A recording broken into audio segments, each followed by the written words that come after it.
दुर्घटना वगैरे तुम्हाला सगळ्यांना माहिती आहे की राज्याचं क्रीडा विभागाची जबाबदारी माझ्यावरती मुख्यमंत्री दोन्ही उपमुख्यमंत्र्यांनी दिलेली, त्यामुळं राज्यामध्ये अनेक स्पर्धा असतात आणि एका ठिकाणी कॉलेजमध्ये खेळाच्या स्पर्धेच्या ठिकाणी व्हॉलीबॉल खेळताना थोडं पाय थोडा झाल्यामुळं थोडं हाताला थोडी हेअरलाईन कट थोडं फ्रॅक्चर आहे, त्यामुळे ते काही लई काळजी करण्यासारखं नाही, परंतु शेवटी हात बांधावा लागतो आणि त्यामुळं हे फ्रॅक्चर हे बांधलेलं आहे, त्यामुळे होईल लवकरच.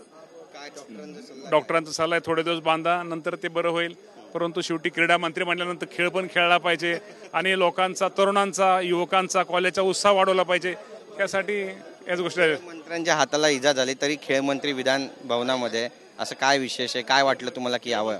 जरी त्या निमित्तानं मला सगळ्याला सांगायचं आहे, जरी छोटी मोठी काही इजा झाली किंवा काय झालं तर शेवटी वातावरण कसं लोक आपण आलं पाहिजे, बाहेर पडलं पाहिजे, ह्यातून हाच संदेश आहे. आज आपण पाहिलं की विधान भवनाच्या पायऱ्यावरती विरोधक आक्रमक झाले आहेत. उद्या महिला दिन आहे, 8 मार्च आहे, आजच आक्रमक झाले. ती असुरक्षित आहे महाराष्ट्रामध्ये, नेत्यांच्या राजीनाम्याची मागणी होते. सगळ्यांना माहिती आहे की हे सरकार खूप चांगलं काम करतंय आणि काम केल्यामुळे अनेक गुंतवणूकदार इथे आपल्या राज्यामध्ये वाढतात. विरोधकांनी विरोधकाचं काम करावं, आम्ही आमचं काम करावं. बहिणीचा हप्ता येणार आहे लवकरच.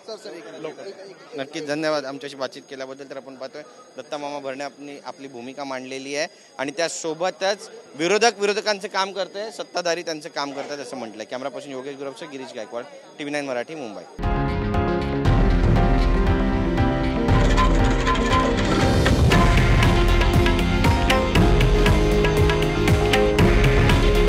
हे आहे देशातील नंबर 1 न्यूज नेटवर्क आणि आपण पाहत आहात TV9 मराठी.